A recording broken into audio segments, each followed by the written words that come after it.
Alors, il y a deux points de vue pour moi. Il y a le point de vue des dernières saisons qui était assez mitigé, qui font que cette saison, en fait, elle est assez aboutie. On est qualifié en Ligue des Champions. On a quand même éliminé le Barça de la Ligue Europa, même si... Pas dur, mais c'est quand même un grand nom en Europe. Et au vu du début de la saison qui était assez calamiteux, c'est plutôt pas mal. On a accroché une League Cup, qui est notre premier trophée depuis 6 ans. Il y a eu à certains moments, malheureusement pas toute la saison passée en continu, mais des améliorations dans le jeu. On a vu un petit peu cette patte d'Erik ten Hag. Après, si on se place du point de vue du statut historique entre guillemets de Manchester United, c'est pas encore suffisant. C'est pas encore suffisant. Manchester United, tel qu'on connaît ce club et tel qu'on connaît cette histoire, doit en fait être un prétendant à chaque compétition dans laquelle le club commence la saison. Et à voir. En réalité, je pense que cette saison, il faut la placer dans un ensemble et qu'on aura la réponse dans 4 ou 5 ans. Si la saison prochaine, on finit, je sais pas moi, 5e et qu'on n'accroche aucun trophée, la saison 2022-2023 qui est plutôt concluante, en fait, ça aura juste été un épiphénomène qui n'aura pas eu de suite. Alors que si dans 4-5 ans, on a accroché une ou deux premières ligues, un dernier carré de Ligue des Champions, voire mieux, là on se dira d'accord, 2022-2023, c'était une bonne saison, parce que ça a été le point de départ de quelque chose qui allait crescendo. Je prends par exemple la saison 2020-2021, qui était plutôt bonne, même si elle s'est jouée dans des circonstances un peu particulières à cause du Covid. Deuxième. On a fini deuxième et pour le coup, voilà, on a vu des joueurs comme Luke Shaw, Bruno Fernandes. Et même la fin de la saison d'avant, qui était très bonne. À partir du restart, exactement, qui était déjà assez satisfaisante. Et au final, en 2021-2022, ça a absolument rien donné. Ça a été une catastrophe. Il y a eu le retour de Ronaldo en fait qui a complètement caché les problèmes internes au club. L'arrivée de Rangnick dans un poste. L'arrivée de Rangnick, mais c'est même pas de sa faute en fait. C'est que lui de base n'était pas censé cocher cette case d'entraîneur. Et quand on a débarqué Ole Gunnar Solskjaer, ce qui en soi n'était pas forcément un mauvais choix, mais qui a été mal remplacé. Au final, voilà, tu finis la saison avec même pas, je crois qu'ils avaient 63 points, quelque chose comme ça. Enfin, c'est indigne de Manchester United. En première ligue, hein. Et encore, on est très heureux d'avoir accroché l'Europe, parce que Brighton a raté ses 2-3 derniers matchs cette saison-là, notamment avec une défaite lors de la dernière journée. Donc, objectif, si on regarde que cette saison-là, et oui, évidemment que la saison elle est satisfaisante. Moi, j'en avais marre de finir 6ème de PL, de galérer, de pas être fier, de pas être content, de me faire exploser par les membres du Big Five, du Big Six. Mais on a envie de voir ce que la suite va donner. Par rapport à ce que peut donner la suite, si on enlève le fait que les Qataris ont quand même cet intérêt pour racheter Manchester United, est-ce que Armand ou Milan, vous sentez que les Glazers sont encore investis à Manchester United?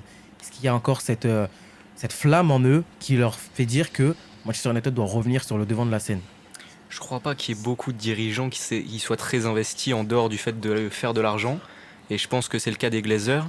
Là, dans la vente, ils sont en train de gratter million par million, dizaines de millions par dizaines de millions, parce qu'on parle de 6 milliards quand même. Mais pour revenir sur les Qataris, j'ai un peu peur pour vous quand même. Parce que là, c'est un projet... Bon, malgré les Glazers, sportivement, c'était assez stable. Enfin, c'est une saison, mais ça se passait plutôt bien. Vous êtes quand même un club qui a déjà beaucoup d'argent. Donc vous passez de beaucoup d'argent avec les Qataris, argent presque illimité.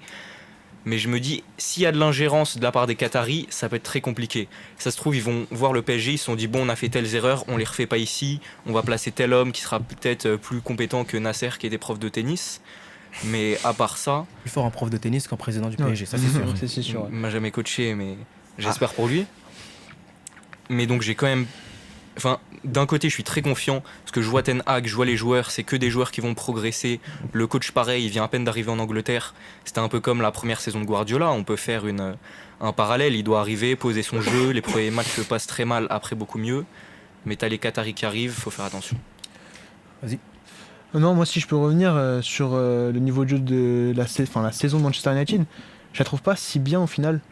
Parce que tu regardes quand même, t'as quand même un Chelsea à chier. Un Liverpool dépassé. Au final, dans les top 5 de Première Ligue, tu as quand même Brighton, Newcastle. Donc je trouve que Manchester United, ils sont partis chercher une belle place, hein, mais avec quel concurrent à part Arsenal et Manchester United? Il y a quand même une sacrée défaite face à Liverpool. Malheureusement. est-ce que vraiment la saison de Manchester United est réussie au niveau du classement? Oui. Après, moi, dans ma tête, il y a quand même beaucoup de défauts.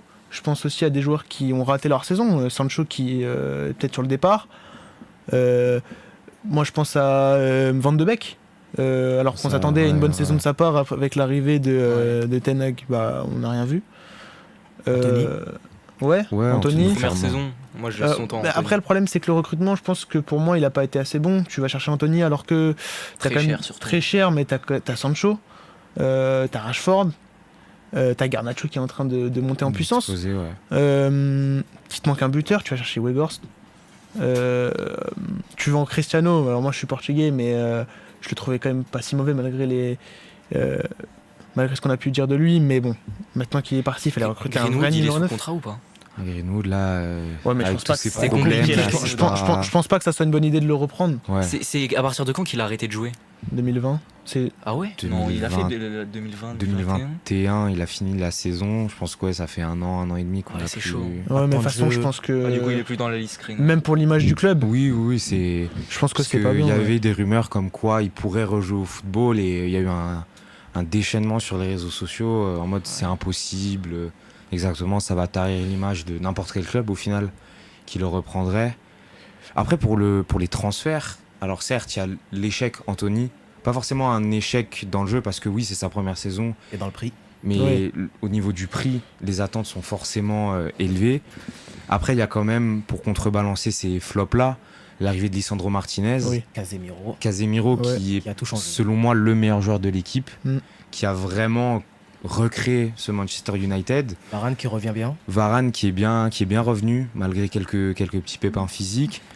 Malacia qui montre qu'il a du potentiel, même si ça reste un backup et pas plus pour Grosse l'instant. concurrence. Avec Luke Shaw, quand Luke Shaw n'est pas en défense centrale ou absent pour cause de blessure malheureusement. Donc à voir, je suis d'accord que oui, cette saison elle n'est pas encore c'est pas encore du Manchester United, mais il y a quand même beaucoup d'améliorations.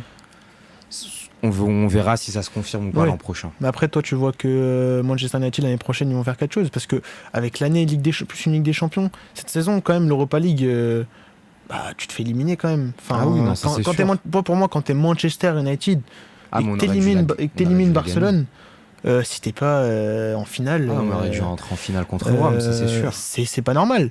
Après, moi, franchement, j'adore Manchester United, c'est un de mes clubs préférés en Angleterre.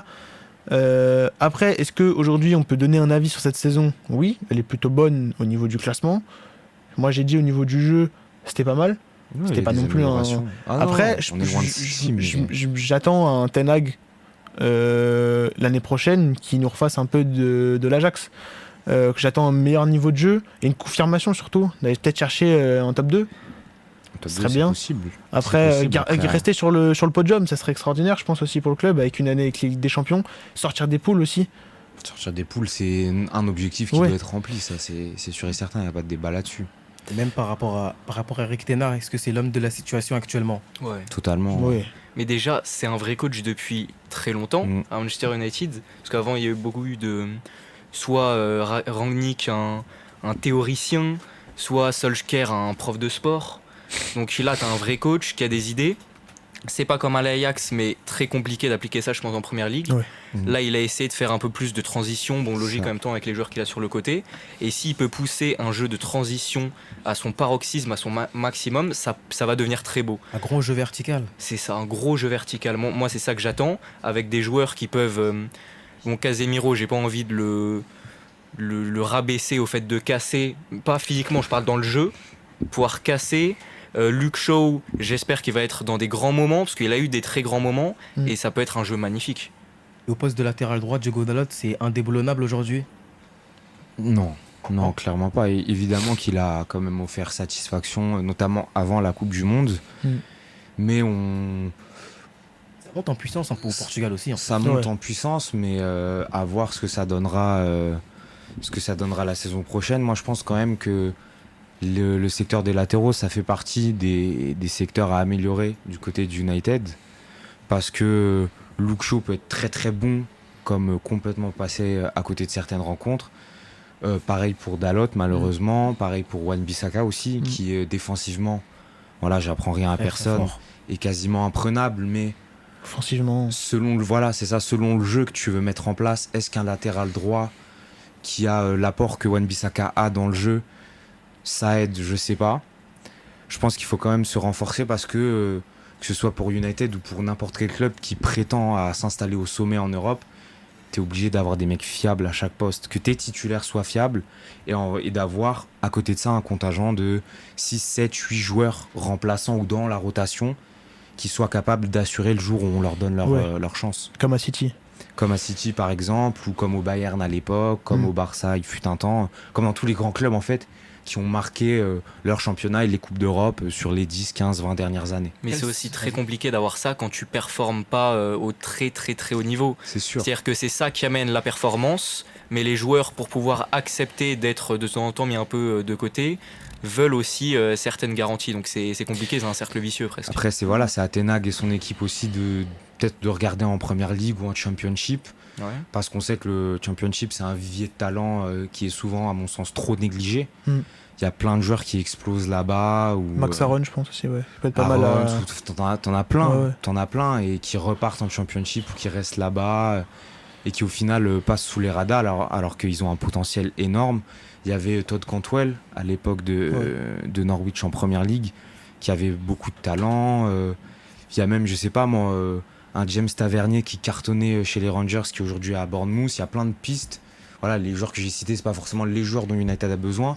Mais il y a plein d'histoires comme celle-ci qui T'as le méritent. petit frère de Bellingham qui vient de signer à Sunderland. à C'est ça, surveiller. pourquoi pas? On sait jamais. T'as plein de joueurs.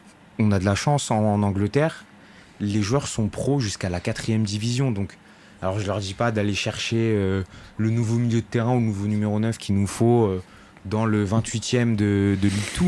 Mais ça vaut le coup de s'étendre un peu et de pas penser à recruter que dans le haut du panier européen. Parce qu'en plus, excuse-moi de te couper, mais Vas-y. comme c'est Manchester United et que tout le monde sait qu'ils ont les moyens, dès qu'on va toquer à la porte d'un club, ils vont dire ok, vous êtes gentil, mais on va rajouter 40-50 millions par rapport à ce qui était prévu. En plus, quand on négocie avec l'Ajax, ça sera pas forcément donné. La dernière question, quelles seraient les recrues idéales pour Manchester United? La concurrence au niveau des latéraux, déjà, je pense que Malacia, moi je l'enverrai en prêt, je pense. Je pense qu'il a besoin de faire ses gammes dans un club. Je pense qu'à cet âge-là, et je pense qu'il est encore assez jeune, tu as besoin de jouer beaucoup. Je pense un prêt aux Pays-Bas, ça peut être intéressant pour lui. Même en Espagne, je le vois bien en Espagne. Après, au niveau des latéraux, on en parlait tout à l'heure, il y a de la concurrence à avoir. Luke Shaw, ça me fait penser un peu au PSG, par exemple, où tu vois des joueurs qui, quand n'ont pas de concurrence, s'installent dans un confort et ils se disent de toute façon la concurrence, je suis plus fort qu'eux même si je suis en dessous de mon niveau. Luke Shaw, on le voit cette saison, l'année dernière était pour moi stratosphérique. Cette saison je le vois pas beaucoup. Dalot, moi qui est portugais, pareil, j'aime beaucoup, je le vois avec le Portugal, c'est très intéressant.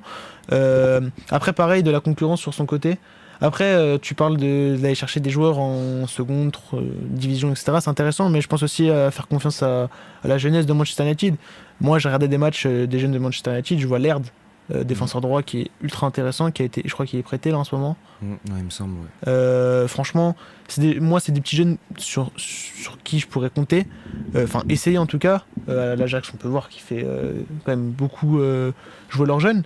Après, de la concurrence sur beaucoup de postes. Après, là, on dit Sancho peut partir. Moi, je pense que c'est une bonne chose pour le club d'aller chercher des bons joueurs. Déjà, il manque un numéro 9, ça c'est sûr.